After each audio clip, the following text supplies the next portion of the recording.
আর আজকের আমরা এখন পড়ব মুরাক্কাবাত। কি পড়বো ভাই? মুরাদ মুরাদ আবার মক্কা। মুরাক্কাবাত অর্থাৎ মনে করেন আমি আছি, আমার সঙ্গে কোনো একটা মিল হলো, মনে করেন এই আঙুলটার সঙ্গে এই আঙুলটা মেলালাম, এটা হচ্ছে মুরাক্কাব। একে কি বলবো আমরা? মুরাক্কাব। মুরাক্কাব।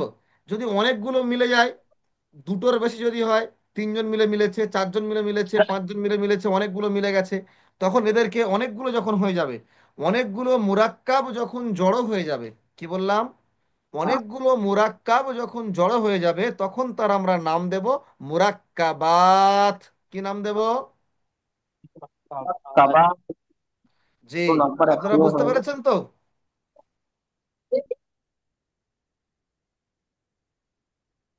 কি আমি বোঝাতে পারলাম মুরাক্কাব মানে কি? বুঝাতে পারলাম মুরাক্কাব মানে হলো জোড়া লাগানো। বুঝে এসছে শুক্র আলী ভাই? হ্যাঁ, হ্যাঁ। আচ্ছা, আপনার ভাই আপনার বুঝে এসছে? জি হুজুর, জি। মাশাআল্লাহ। মুরাক্কাব মানে হলো, দেখেন আমি এখানে লিখে লিখে বোঝাচ্ছি, আরো একবার বুঝিয়ে দিচ্ছি সুন্দর করে। দেখেন, মনে করেন এই একটা অক্ষর আছে, এটা হলো দন্তের স। তো এই অক্ষরটি একা ছিল, এর সঙ্গে যখন আমরা ক দিলাম, তাহলে হয়ে গেল শক। এটা হলো মুরাক্কাব, দুটো অক্ষর একসঙ্গে মিলে গেল। এর সঙ্গে আরো একটি দিলাম আ, হয়ে গেল সকা। এর সঙ্গে আরো একটি অক্ষর দিলাম ল, হয়ে গেল সকাল। তো এই যে তিনটে অক্ষর মিলে গেল বা জুড়লো, এই অক্ষর জোড়াকে বলা হয় মুরাক্কাব। এই অক্ষর জোড়াকে কি বললাম? মুরাক্কাব। মুরাক্কাব। মুরাক্কাব। আর এই অনেকগুলো যখন জোড়া জোড়া অক্ষর একসঙ্গে থাকবে, দেখেন মনে করেন এখানে সকাল লেখা আছে, আবার এখানে লেখা আছে বিকাল। তো এরকম মুরাক্কাব অক্ষর যখন একের অধিক থাকবে এক জায়গায়, তখন তাকে আমরা নাম দেব মুরাক্কাবাত। বুঝে আসছে? মুরাক্কাবাদ। জি জি। হুজুর, জি। অর্থাৎ মুরাক্কাব মানে হলো একটা জোড়া অক্ষর, আর মুরাক্কাবাত মানে হলো অনেকগুলো জোড়া জোড়া অক্ষর। ঠিক আছে? অনেক তো। জি। তো জি এই হুজুর। আজকের আমরা সবকে কি পড়বো? আজকের আমরা সবকে পড়বো এই যে মুরাক্কাবাত যেগুলো আছে, সেই অক্ষরগুলো কেমন দেখতে হবে। অর্থাৎ আলিফ যদি অন্য অক্ষরের সঙ্গে যুক্ত হয়, আলিফটা কেমন হবে? বা যদি অন্য অক্ষরের সঙ্গে যুক্ত হয়, বাটা কেমন দেখতে হবে? তা যদি অন্য অক্ষরের সঙ্গে যুক্ত হয়, তাটা কেমন দেখতে হবে? সা যদি অন্য অক্ষরের সঙ্গে যুক্ত হয়, সাটা কেমন দেখতে হবে? জিমটা কেমন দেখতে হবে? হাটা কেমন দেখতে হবে? খটা কেমন দেখতে হবে? এইগুলো বুঝাতে পারলাম না পারলাম না? জি হুজুর। মাশাআল্লাহ। চলেন দেখেন, ভালো করে লক্ষ্য করবেন। লক্ষ্য করেন, এই দেখেন একটা দাঁত, এই যেটা আমি গোল দাগ দিয়েছি, একটা দাঁত দেখতে পাচ্ছেন? জি হুজুর। যখন এই একটা দাঁত থাকবে, এই একটা দাঁতে মোট পাঁচটা অক্ষর হয়। একটা দাঁতে কটা অক্ষর হবে? পাঁচটা পাঁচটা। অক্ষর। ভালো করে শুনে নেন প্রথমে। এই একটা দাঁত যদি নিচেই একটা নোক্তা দেয়া থাকে, তখন তার নাম হয়ে যাবে বা। কি হবে? বা। জি, আবারও বলছি, যদি এই এক দাঁত থাকে, এই একটা দাঁত থাকে, তার নিচেই যদি একটা নোক্তা থাকে, তখন তার নাম কি হবে? বা। আচ্ছা বা। বলেন তো, এখানে কটা দাঁত আছে যেটা বক্স করলাম? একটা। একটা। আর এই একটা দাঁতের নিচে একটা নোক্তা আছে, তাহলে এটা কি হবে? বা। বুঝাতে পারলাম না পারলাম না? জি হুজুর, বুঝতে পারছি। মাশাআল্লাহ মাশাআল্লাহ, খুব সুন্দর হয়েছে। তাহলে আমরা বুঝতে পারলাম যে একটা দাঁত থাকবে, তার নিচে এক নোক্তা, সেটা হলো বা। আর যদি উপরে এক নোক্তা দিয়ে দিই, তখন তার নাম হবে নুন। তখন তার নাম কি হবে? নুন। মাশাআল্লাহ। যদি নিচেই দুটো দিয়ে দিই, তখন তার নাম হবে ইয়া। আর উপরে দুটো দিয়ে দিলে তখন তার নাম হবে তা। বুঝে আসলো? তাম। আর জি উপরে হুজুর। তিনটে দিয়ে দিলে তখন তার নাম হবে সা। বুঝে আসলো? তাম। জি হুজুর। জি। তাহলে শুকুর আলী ভাই আপনি পড়েন তো, এই যে একটা করে দাঁত আছে, এই একটা দাঁতের পড়া কটা পড়েন। যে একটা দাঁতের নিচে এক নোক্তা আছে, এটা কি? বা। নুন। একটা দাঁতের ইয়া। উপরে এক নোক্তা, এটা কি? নুন। নুন। একটা দাঁতের নিচে দু নোক্তা, এটা কি? ইয়া। ইয়া। একটা দাঁতের উপরে দু নোক্তা, এটা কি? একটা দাঁতের উপরে তিন নোক্তা, এটা কি? সা। মাশাআল্লাহ, এটা হলো সা। তাহলে আমরা একটা দাঁত দিয়ে পড়ে ফেলেছি যে কটা অক্ষর হয় একটা দাঁতে, কটা অক্ষর হবে? সেটি পাঁচটা। কটা পাঁচটা। অক্ষর হলো? পাঁচটা। এক দুই তিন পাঁচটা। চার অর্থাৎ এইগুলো যদি অন্য অক্ষরের সঙ্গে যুক্ত হয় এইরকম দেখতে হবে। আচ্ছা চলেন, পাঁচ। এরপরে দেখেন গোল মাথা। দেখতে পাচ্ছেন এই গোল গুলটি, হ্যাঁ কি না? হ্যাঁ। যদি এই হুম। গুলটির উপরে একটা নোক্তা থাকে তখন তার নাম হবে ফা, আর যখন গুলটির ওপরে দুটো নোক্তা থাকবে তখন তার নাম হবে কফ। বুঝাতে পারলাম? অফ। জি হুজুর। তাহলে গুলটির উপরে এক নোক্তা হলো ফা, আর গুলটির উপরে দু নোক্তা হলো পা। কফ। ঠিক আছে। অফ। আচ্ছা, এটা তোমরা সবাই বুঝতে পেরে যাচ্ছে যে তিনটে দাঁত মানে সিন, আর তার উপরে তিন হ্যাঁ। নোক্তা মানে শিন। হুম। আবার যেখানে হুম। সদ হুম। আছে, সদ, এটা হচ্ছে সদ। এটা তো বুঝতে পারছি অবশ্যই, এটা হলো জদ। আর অফ। এটা তো ত দেওয়াই আছে, এটা তো জ জ। দেওয়াই আছে। তাহলে আজকের আমরা জ। এই বা থেকে নিয়ে জ। জ পর্যন্ত আমরা যুক্তাক্ষর শিখে নিলাম, কার সঙ্গে কি যুক্ত করলে কেমন দেখতে হয়, হ্যাঁ কি না? জি হুজুর। চলেন পড়া শুরু করেন। শুকুর আলী ভাই, আপনি পড়েন প্রথমে, এই লাইনটা পড়েন। বা। নুন। ইয়া। ত। তা। হা। অফ। তিন। তিন। সোয়াদ। সোয়াদ। ত। জ। মাশাআল্লাহ ভাই, আপনি পড়েন। জ। বিসমিল্লাহির রহমানির রহিম। বা। নুন। ইয়া। তা। সা। হা। অফ। সিন। শিন। সদ। জদ। ত। জ। মাশাআল্লাহ মাশাআল্লাহ, খুব সুন্দর হয়েছে। জি ভাই। চলেন এরপরে আমরা নিচেই চলে যাই। এবারে আমরা বাকিটা শিখবো, কঠিন নকশাগুলো বাকি রয়েছে। দেখেন, আমরা দাঁত উপরে পড়েছিলাম, হ্যাঁ কি না? ভালো করে এদিকে লক্ষ্য করেন। এই যে দাঁতটা ছিল, এই দাঁতটা উপরে ছিল না নিচে ছিল? নিচে। উপরে। উপরে। দাঁত দেখেন, উপরের দিকে দাঁত উপরে। ছিল, এরকম দাঁত উপরের দিকে, হ্যাঁ কি না? উপরের দিকে। জি, এই যে বা ছিল, বায়ের দাঁতটা উপরে আছে না নিচে আছে? উপরে। দাঁতটা উপরে। এই দাঁত উপরে থাক বা নিচে, দেখেন এই দেখেন এই দাঁতটা নিচের দিকে আছে, দেখতে পাচ্ছেন? তো দাঁত উপরে থাক কিংবা নিচে, এই পাঁচটা অক্ষরই উচ্চারণ হবে, বুঝে এসছে? জি হুজুর। জি। তাহলে দাঁত উপরে থাকলে যা, আর নিচে থাকলেও তাই, একই ব্যাপার। এই পাঁচটা অক্ষর উচ্চারিত হবে। চলেন এরপরে, এই যে বাঁকা যে জিনিসটা দেখতে পাচ্ছেন, এটার নাম হলো হা। এই গোলাপি কালার, এটার নাম কি? হা। অর্থাৎ হা। আমরা দেখেছিলাম, ভালো করে দেখেন, হা এরকম ছিল না, বড় হাটা? হ্যাঁ হ্যাঁ। তাহলে এটা এখান থেকে কেটে নেওয়া হয়েছে এইটুকু, জি। ওখানে এইটুকু আছে, হ্যাঁ কি না? জি। জি, দেখেন ওখানে এইটুকু আছে না? হুজুর। এই, এটা হয়ে গেল হা। তাহলে আমরা হায়ের একটা রূপ দেখলাম, এই বড় হায়ের একটা রূপ কি দেখলাম? এই।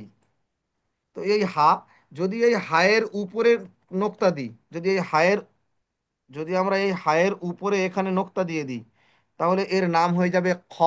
এর নাম কি হবে? খ। খ। আর যদি হায়ের নিচে একটা নোক্তা দিই, তাহলে এর নাম কি হবে? জিম। এর নাম কি হবে? মিম। জি। আর যদি খালি থাকে তো তাহলে হা। তাহলে এখানে আমরা তিনটে অক্ষর পেলাম, হায়ের এই হায়ের চিহ্নতে কয়টি অক্ষর হলো? তিনটি অক্ষর। যদি খালি থাকে হা, তিনটি। উপরে এক নোক্তা হলো খ, আর নিচে এক নোক্তা হলো জিম। বুঝে এসছে? জি। আচ্ছা, এই বাঁকা মতো যে আংটি আছে, এই বাঁকা মতো আংটা দেখেন, এটার নাম হলো আইন। এই দেখেন এই এই আইন, পেয়েছেন? জি, এটার নাম হলো আইন। আর এর উপরে এক নোক্তা দিয়ে দিলাম, তার নাম হয়ে গেল গইন। এইবারে দেখেন, আচ্ছা বলেন তো, এই দাঁড়িটা কি হবে? লাম না আইন? এই আলিফ, এটা কি বলেন? আলিফ তো এরকম দাঁড়ির মতো, তাহলে এটা কি? লাম। লাম। এটা আলিফ হবে না। কেন আলিফ হবে না, ভালো করে দেখেন। যখন যুক্ত লাকি। অক্ষর থাকবে, যখন যুক্ত অক্ষর থাকবে, যদি এই দাঁড়ি, যদি এই দাঁড়ি ভালো করে বুঝবেন, কোনো যুক্তাক্ষরের মাঝখানে বা শুরুতে থাকবে, তখন সেটার নাম হবে লাম। সেটার নাম কি হবে? নাম। লাম। তাহলে বলেন তো, নাম। আমি এই যে লিখলাম, এটা কি হবে বলেন? তাহলে এটা কি, লাম না আলিফ? লাম নুন। লাম নুন। কারণটা কি? কারণ এই দাঁড়িটা দেখেন শুরুতে আছে, হ্যাঁ কি না?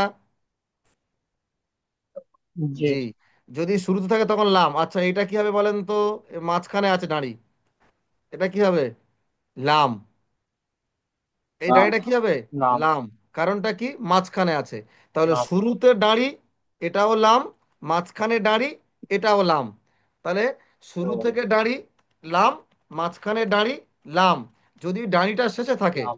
এই যে দাঁড়ি আমি শেষে দিলাম, এটা বা, এটা কি হবে? আলিফ। এটা কি হয়ে যাবে? আলিফ। আলিফ। তাহলে হবে বা আলিফ। এটা তাহলে কি হয়ে গেল? বা আলিফ। আলিফ। জি। এটা আর কিন্তু লাম থাকলো না। তাহলে লাম দুবার দু জায়গায় হবে। কোন কোন জায়গায়? যদি শুরু থেকে দাঁড়ি হয়, আর যদি মাঝখানে দাঁড়ি হয়। আর যদি শেষে দাঁড়ি থাকে সেটা আলিফ। আর যদি দাঁড়িটা আলাদা হয়ে থাকে তখন সেটা হলো আলিফ। কারোর সঙ্গে যদি যুক্ত না হয় তাহলে সেটা হলো আলিফ। তাহলে এই হয়ে গেল আমাদের লাম এবং আলিফের কায়দা। তারপরে দেখেন এই প্রজাপতির ডানার মতো যে দুটো রয়েছে, এটা হলো হা, ছোট হা। আর লেজটা তো হচ্ছে মিম, বা হাঁসের ঠোঁট, এই হাঁসের ঠোঁট মিম। তো চলেন, আমাদের যুক্ত অক্ষরের আহ, পড়া আজকের শেষ হলো। তো আমরা এখানে যে যুক্ত অক্ষর পড়লাম, যুক্ত অক্ষরটা একবার শুনে নিই। চলেন শুক্র আলী ভাই, শুরু করেন যুক্ত অক্ষর, পড়েন নিচের শুরু থেকে। লাইনটা। হ্যাঁ। বা। বা। নুন। ইয়া। তা। সা। পা। অপ। সিন। শিন। সোয়াদ। জোয়াদ। ত। দ। আ। হ। জিম। জয়েন। আইন। তা। আইন গইন, তাপ। আইন গইন, আইন গইন। আইন গয়েন। তাপ। হ্যাঁ, হামিম। লামটা বাদ গেল। আচ্ছা, লাম। তাপ। হামিম। মাশাআল্লাহ, চলেন ভাই আপনি পড়েন। বিসমিল্লাহির রহমানির রহিম। বা। নুন। ইয়া। তা। সা। ফা। কফ। শিন। শিন। সোয়াদ। জদ। ত। জ। হা। হ। জিম। আইন। গইন। কাফ লাম। লাম। কাফ। হা। লাম কাফ। হা। মিম। মাশাআল্লাহ, মাশাআল্লাহ, খুব সুন্দর হয়েছে। তাহলে আজকের আমরা কি পড়লাম? তাকতি নাম্বার 2টা সম্পূর্ণ করলাম, অর্থাৎ সবক নাম্বার 2 হয়ে গেল মুরাক্কাবাত। তো আমরা মুফরাদাতটাও সুন্দর করে পড়ে নিয়েছি, মুরাক্কাবাতটাও খুব সুন্দর করে পড়ে নিয়েছি। তো আমরা পরের দিন শিখবো হারাকাত, অর্থাৎ জাবার জের পেশের পড়া। জি ভাই, বুঝে এসছে না আসেনি? জি। আমরা জি। পরের দিন জি। জাবার জের পেশের পড়াটি অবশ্যই পড়বো। আর এই যে পড়াটি দিলাম, অবশ্যই আমাদেরকে পড়া শুনিয়ে দেবেন। ঠিক আছে? যে নাম্বার থেকে আপনাদের কাছে গিয়েছে এই নাম্বারে আপনারা পড়াটা অবশ্যই শুনিয়ে দেবেন, মনে থাকবে। সময় যখন পাবেন সারাদিনের মধ্যে, তো কোন এই নাম্বারটা পড়াটা, হুজুর? এই যে পড়াটা আমি দেখিয়ে দিচ্ছি, আমি কিতাবটি দিয়ে দেবো তো, পিডিএফটা, কিতাবের পিডিএফ, এই যে পড়াটি আছে দেখেন, এই যে পড়াটি জি। আছে, এই দেখেন, বা, নুন নুন, তা, ইয়া, নুন, ইয়া, তা, নুন, সা, সা, নুন, হা, সা, খ, বা, জিম, তা, তা, হা, তা, ইয়া, জিম, বা, বা, খ, সা, বা, তা, ইয়া, হা, ইয়া, হা, বা, বা, হা, আলিফ, বা, হা, মিম, লাম আইন, লাম কাফ। তো সুন্দর করে এই পড়াটি হুম। তৈরি করে আমাকে অবশ্যই শোনাতে হবে। আপনাদের যে নাম্বার থেকে আপনাদের যে নাম্বার থেকে লিংক গিয়েছে এই নাম্বারে আপনারা অবশ্যই অবশ্যই পড়াটা শুনিয়ে দেবেন। ঠিক আছে? যখন সময় পাবেন, যখনই সময় জি পাবেন হুজুর। এই যে যুক্তাক্ষরের নাম্বারে পড়াটি যে নাম্বারে এক, লিঙ্ক গেছে হুজুর, হ্যাঁ হ্যাঁ, এই নাম্বার থেকে, যে নাম্বার থেকে লিংক গিয়েছে যে শেষে 3-1, হ্যাঁ, তো এই শেষে নাম্বারে থ্রি ভয়েস ওয়ান আসছে না তো। হ্যাঁ, তো হ্যাঁ, 3-1টা তো হচ্ছে না তো। কেন হচ্ছে না কেন? আপনি তো আধার কার্ড ভয়েস, পাঠিয়েছেন। হ্যাঁ হ্যাঁ। ওই তো এসছে তো আধার কার্ড। ও হ্যাঁ, আধার কার্ডে হ্যাঁ এইটাই হবে, হ্যাঁ ঠিক আছে। হ্যাঁ, ওই নাম্বারে আপনি এই নাম্বারে আহ, পাঠিয়ে দেবো হুজুর। হ্যাঁ হ্যাঁ, এই নাম্বারে সুন্দর করে পড়াটি পাঠিয়ে দেবেন তৈরি করে, মনে থাকবে তো? যে জি যখন হুজুর। সময় পাবেন, আপনি সারা দিনে যখন সময় পাবেন পড়াটা সুন্দর করে তৈরি করে ভয়েস করে করে পাঠিয়ে দেবেন। আমি শুনে অবশ্যই জি উত্তর দিয়ে দেবো ভুলগুলোর। ঠিক আছে? যেটা ভুল হবে ঠিক বলে দেবো, যেটা ঠিক জি থাকবে সেটা জি ঠিকই হুজুর। থাকবেন, ঠিক চিহ্ন দিয়ে দেবো। ঠিক আছে? ঠিক আছে হুজুর। জি। তাহলে আজকের সবক এই পর্যন্ত থাকলো। সবাই সুস্থ থাকবেন, ভালো থাকবেন, বেশি বেশি জি। করে আমাদের জন্য দোয়া করবেন। আসসালামু আলাইকুম ওয়া রাহমাতুল্লাহি ওয়া বারাকাতুহু। ওয়ালাইকুম আসসালাম।